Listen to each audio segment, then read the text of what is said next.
Hi everyone, this is xGen art channel, and today I'm going to share with you making a video of the character which I did for the Artstation contest, and I call this project Dreaming of the Skies. In this video I'm going to speak about the key points in my pipeline, and I hope you will understand them and you can also apply them in your own pipeline. Also, I want to recommend you to check my another video on making of cyberpunk girl, which is already published here on this channel. I would be very grateful to you if you subscribe to this channel and share this video on your social networks. This is my new channel and it is not so well known, and I would be very grateful to you if you can help me to share this video with more people. Maybe you don't know, but I publish all raw footage videos where you can see the whole pipeline at X to speed on my Patreon. On my Patreon I already have these raw footage videos of my cyberpunk girl and the project files, so you can check them there. And the raw footages of this character are going also to be on my Patreon soon. Before we start, I want to speak a little about the contest. It is hosted by Artstation, and this year the topic was medieval future. Once a year on Artstation you can find this contest, and it has various different topics, so you can take part. It consists of 2 rounds. The first one is for 2D artists, where you draw concepts, and the next round is for 3D artists. There you can find a lot of different categories. I personally took part in film and VFX category this year. In this contest I took part 3 times. So here is my first character from 2017 contest, and I managed to do only the high poly here, nothing more. This is the character from 2021.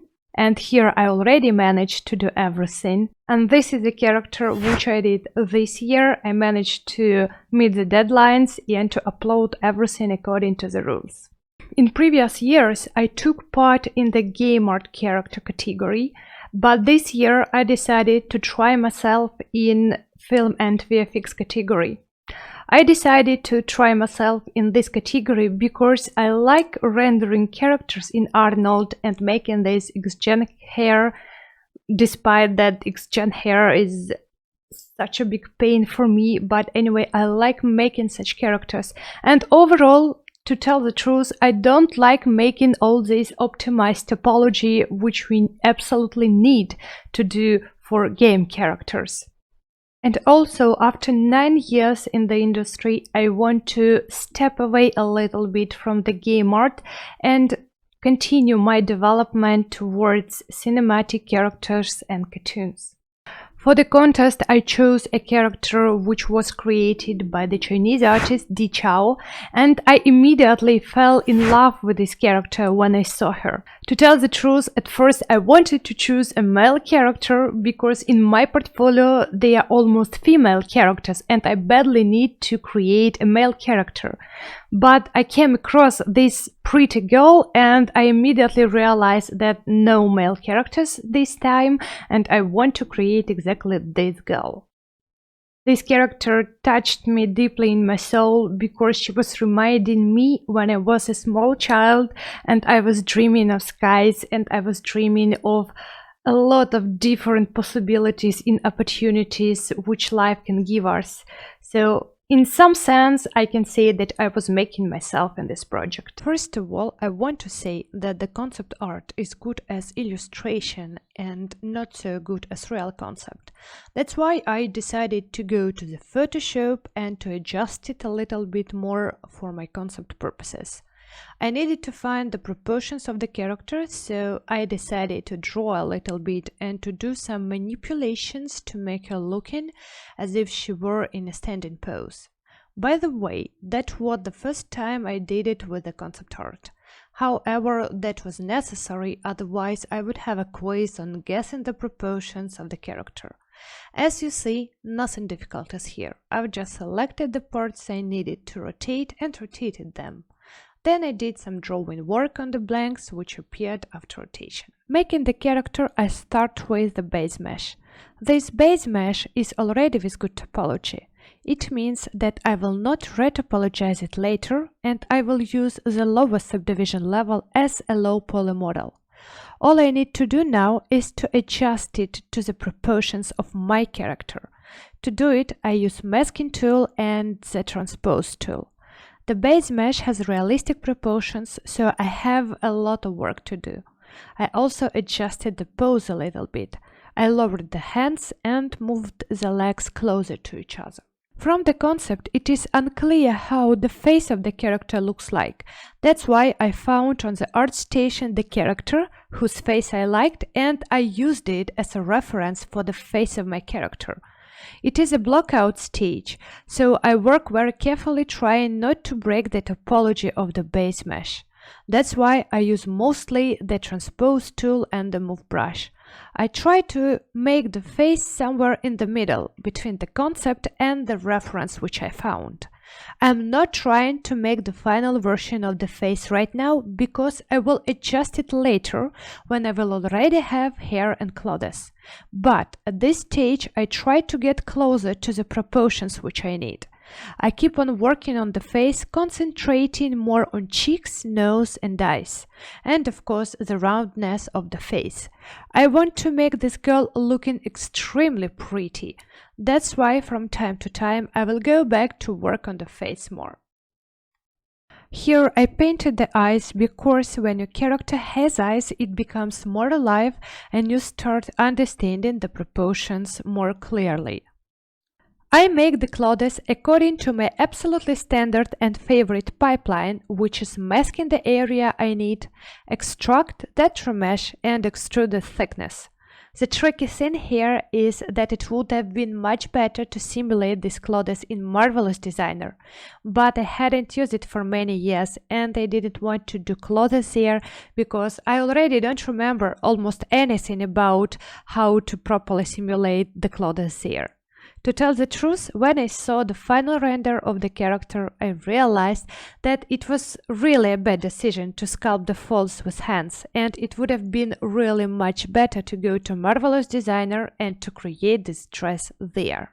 I also added the hair, which is looking very rough by now, but it is okay. Later, I will divide it into strands and into braids. I make hair by the almost same pipeline as the dress, which is masking the area on the head, extracting it from the mask and applying Dynamesh to it. And then, with a move brush and clay build-up brush, I sculpt the hairstyle. Then I proceeded to making the wings and the backpack. I do it in Maya because for me to make hard surface in Maya is easier than in ZBrush or in any other software. I sticked the concept art to the image plane in Maya and started modeling from a poly plane. The main task here is to follow the concept as much as possible. Here I don't worry at all because making hard surface objects is always easier for me than sculpting something organic. So, as you see, I started with a plane and when I made a silhouette, I extruded the thickness of the object.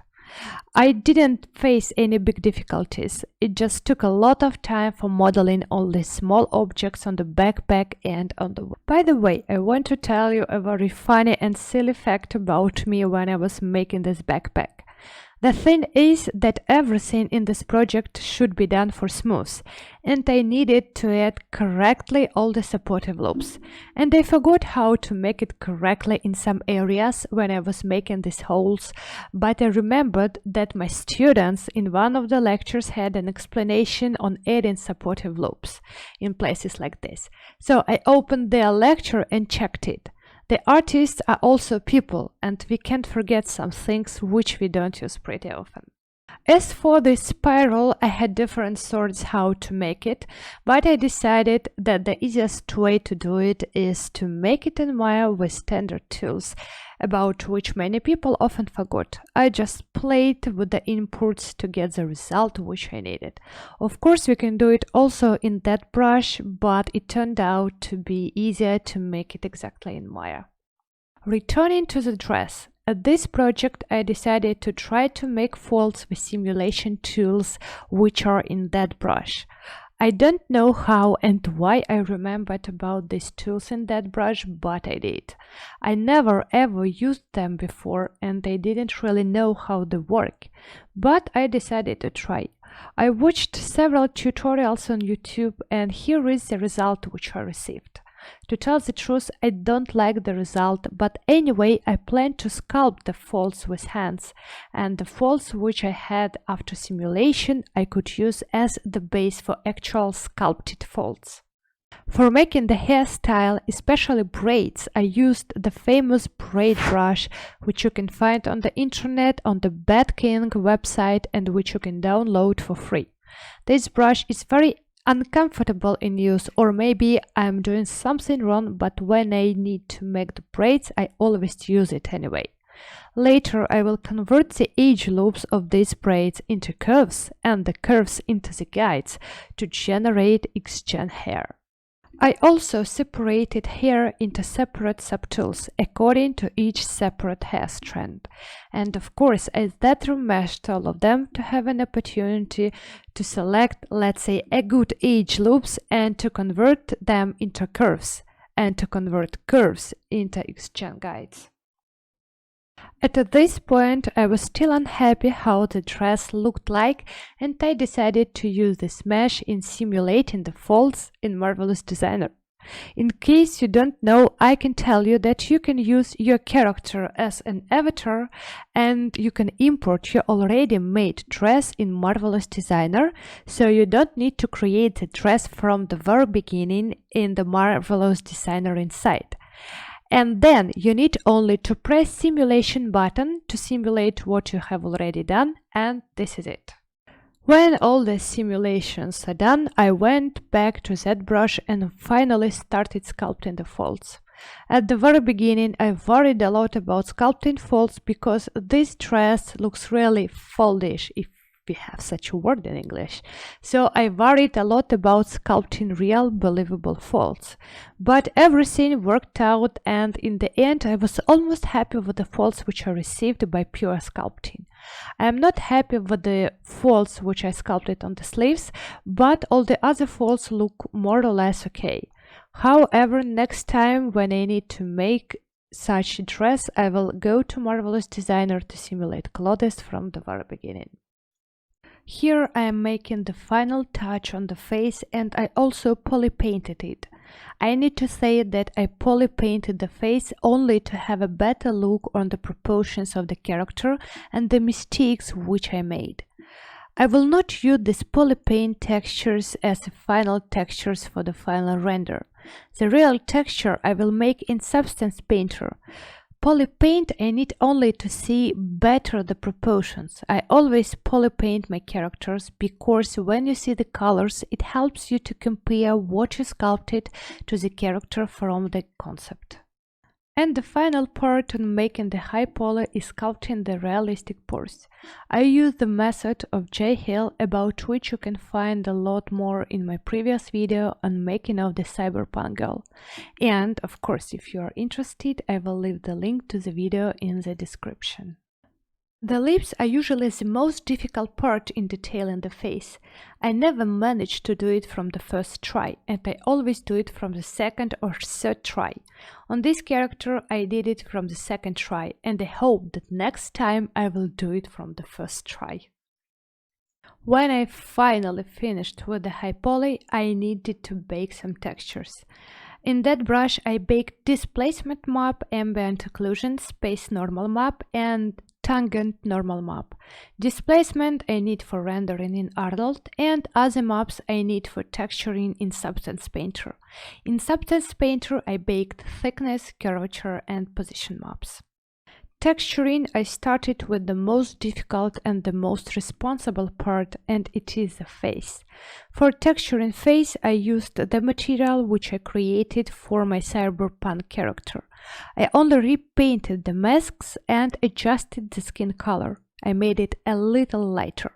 The texturing method I overlooked again from J. Hill, and I speak more about it in the video on the making of Cyberpunk Girl.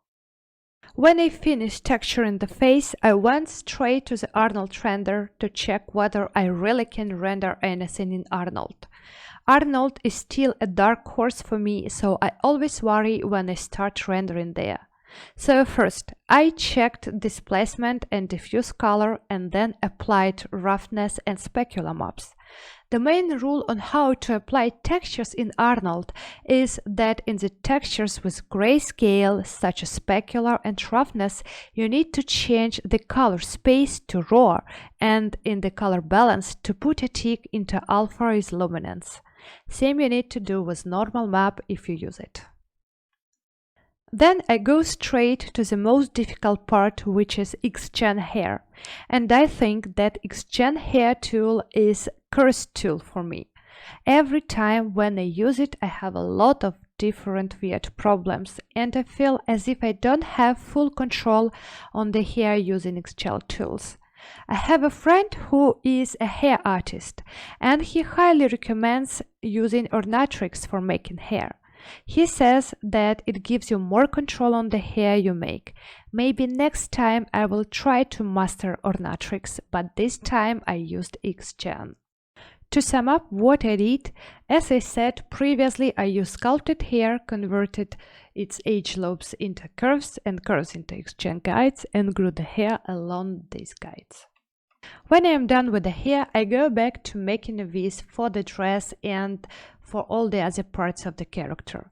I didn't retopologize anything here. I used only a lower subdivision level as the lower poly model and I needed only to make a vis. For making a vis, I used Headers UV layout because it is more convenient for me to make a vis there than in Maya. For texturing dress, I used the floral fabric material, which I downloaded from the Substance Share, and actually I did no more texturing apart from just applying this material to the dress. For texturing the backpack and the wings, I used a wood material for the wooden parts and a paper material for the actual wings, which I also downloaded from the Substance Share. For iron parts, I used the standard Substance material of steel. And I also applied several ambient occlusion and curvature generators to make some dirt. One of the final stages of making this character was making a pose for her. I don't know rigging, so I always use Zbrush for such tasks. To pose the character, I used Transpose Master, Masking Brush and Transpose tool. I didn't pose the character the way she is posed on the concept art because for a 3D presentation it is not the best pose. To tell the truth, I spent several days thinking about which pose I need to do for my character. And the last thing which I did was a rabbit. I did it in 2 days because I was already almost behind the deadline. Despite the fact that I was in a hurry, the rabbit turned out to be very pretty. If you also think so, let me know in the comments. I want to say several words about the final delivery. Apart from the beauty passes and presentation renders, we needed also to show a so-called callout sheet. There should be a screen with UVs, a screen with textures and clay renders. As you can see, I somewhere used displacement map and somewhere just a normal map. For the background, I had only opacity map with stars. Another requirement was to show renders with wireframe. That wasn't easy. I tried several variants how to render it, and in the end I just went to ask Jay Hill about his method to do it. And here is what I got in the end. The last what I needed to do is to show the clay renders. I did one in Arnold. I've just unplugged the color maps in every material. I also decided to show the clay render from Zbrush, rendered also in Zbrush. The only thing which I changed on that Zbrush renders was the hue of the material. I did that in Photoshop because the gray color of the clay seemed to me very boring. So this is it for today. Thank you for watching. Remember to subscribe to the channel and check the links in the description. There you will find the links to my Instagram, Artstation and Patreon. Also, I highly recommend you to watch my video on making of Cyberpunk Girl. I read all the comments, so feel free to suggest your ideas for my future videos. See you soon and may the inspiration be with you.